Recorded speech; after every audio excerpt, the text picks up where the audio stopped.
మంచి తీర్పు ఇచ్చారండి. ఇలాంటి విషయాల్లో ఇంతకన్నా కఠినమైన తీర్పులు ఇవ్వాలి కోర్టులు. మైనర్ బాలికను మభ్యపెట్టి పెళ్లి చేసుకున్నాడంటే వీడు 32 ఏళ్ల కఠిన కారాగార శిక్ష, 10 లక్షల పరిహారం. నల్గొండ పోక్సో కోర్టు సంచలన తీర్పు. చాలా మంచి తీర్పు ఇచ్చారు నిజంగా.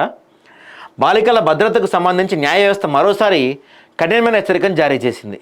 మైనర్ బాలికను మభ్యపెట్టి మోసం చేసి బలవంతంగా వివాహం చేసుకొని వాడుకను వదిలేసిన కేసులో నిందితుడికి నల్గొండ పోక్సో కోర్టు సంచలన తీర్పిచ్చింది. జిల్లాలోని పానగల్ గ్రామానికి చెందిన గురజాల చందుకి 32 సంవత్సరాల కఠిన కారాగార శిక్షతో పాటు 75,000 జరిమానా విధిస్తూ రోజారామణి ఈ తీర్పును వెలువరించారు. శిక్షతో పాటు బాధితులైన బాలికలకు, ఆ బాలిక ఎవరైతే ఉన్నారో ఆ పాపకి 10 లక్షల నష్టపరిహారం కూడా ఇవ్వాలని చెప్పారంట.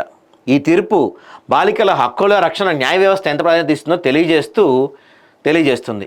కేసు పూర్వపరంలోకి వెళ్తే 2022 సంవత్సరంలో నల్గొండ 2 టౌన్ పోలీస్ స్టేషన్లో బాధితురాల కుటుంబ సభ్యుల ఫిర్యాదు మేరకు కేసు నమోదైంది.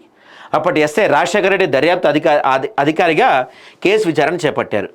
పోలీసులు దర్యాప్తులో లభించిన పూర్తి సాక్ష్యాధారాలు, సైంటిఫిక్ ఎవిడెన్స్, సాక్షుల వాంగ్మూలం ఆధారంగా నిందితుడిపై నేరం ప్రూవ్ అయింది. ఈ కేసులో ప్రాసిక్యూషన్ తరపున special public prosecutor Vemula Ranjith Kumar సమర్థవంతంగా వాదనలు వినిపించారంట. నిజంగా చాలా మంచి తీర్పు వచ్చింది. ఇంకా కఠినంగా తీర్పులు రావాలి. 32 ఏళ్ళు సరిపోదు, ఇంకా బలమైన తీర్పు రావాలి. జీవితంలో వాళ్ళు దేనికి పనికిరానట్టు తీర్పిస్తేనే మారతారు ఇట్లాంటి వాళ్ళంతా కూడా.